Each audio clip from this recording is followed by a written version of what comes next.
Hey guys, it's Dr. Klein. No baby training today. Well, I guess we are baby training. Get into a nice flat foot squat. Why don't you join me if you can? Heels down. I wanted to share a little bit about my past and my health problems.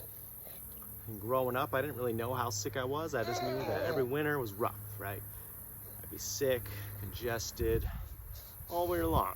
Couldn't breathe, be stuffed up continually. Just thought that was normal. Thought everybody went through that, right, Isaiah? As I got older, into my 20s, health really started to spiral. Started getting weird things, like shingles on my face, still have scars from that. It was a pretty bad case.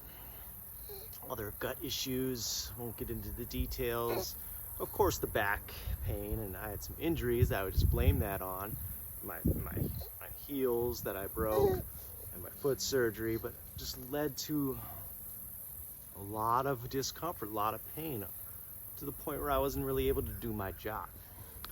So, my mother was a dietitian, father was a chiropractor, so I always thought I was a healthy boy. But I never was really taught how to move right. So I thought Dad would just fix any postural issues I had, and not even realizing that posture is an issue, but how we move. And I kind of had this wake-up call where I realized that we were designed to move a certain way, and when we don't move that way, things happen on a grander scale than even I could imagine. Because I was on my way getting in more like herbal therapy, holistic type things, and I was at this crossroads because I knew there was something missing.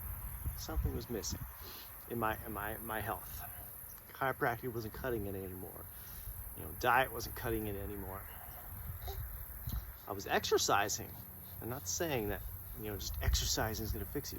It's how we're moving. It's retraining ourselves to move as we were designed to move. And the flat foot squat is something we miss out a lot in our culture. Just being able to get down here and be able to stay down here. And when mid-20s, I could not get down here. It was pretty pathetic. I could only go down into a squat, not even this deep, on my toes. I couldn't get my heels down.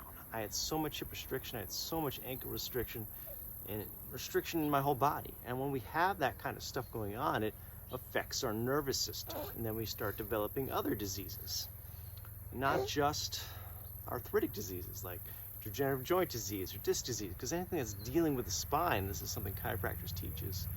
If we have spinal degeneration, we're going to have neurological degeneration as well, and neurological effects. So your nervous system, don't eat the grass, goes everywhere. Nerves go everywhere. Every organ system is controlled through the central nervous system. So it's about removing stress from that. And it all goes back to how we move. And there's more things I want to talk about, like how breathing affects everything. It affects your gut. How squatting affects your gut. Because in other cultures, thousands of years, there was no porcelain throne, guys. There was a hole in the ground. You were supposed to eliminate your bowels in this position. We don't do that. Okay? And in fact, we don't even squat anyways. And that just leads to back up and build up and decay. A lot of things come from your gut, right? We know that. It's called your enteric nervous system. It's your second brain. There's more neurons in your gut, Isaiah's interested, than in your brain. So it controls your whole immune system. And if we have leaky gut, and our gut is angry because we don't take care of it, things are leaking through, we blame the gluten. It's not the gluten, it's your diet. It's that things have decayed in your gut. And then even Lyme's, I was having this conversation something the other day, and it just bleeds through, and then our immune system attacks, and they're like, oh, you have this autoimmune disease. We start labeling everything. Everyone's got a gut issue, but how many of them can squat? That's my question for you today. So try throughout the day, just squat, or even getting down into a chair, nice and slow. Right? You're going towards your chair. Isaiah's excited about this chair. Let's use the tire as the chair. Instead of just compressing your spine down in there, pull your hips back. Find that stretch in the back of your thighs and your glutes. Slowly lower yourself down. Right? You're excited. Same thing going up. I'm going to lengthen my spine, load my hips. I'm doing a squat. driving up. Hope that helps, guys. Hope that sheds some light on some of this. So keep working on your squat. And maybe you're saying, well, Dr. Klein, it hurts to squat. Well, I'll attack that next time. Baby man's only got so much of attention span. So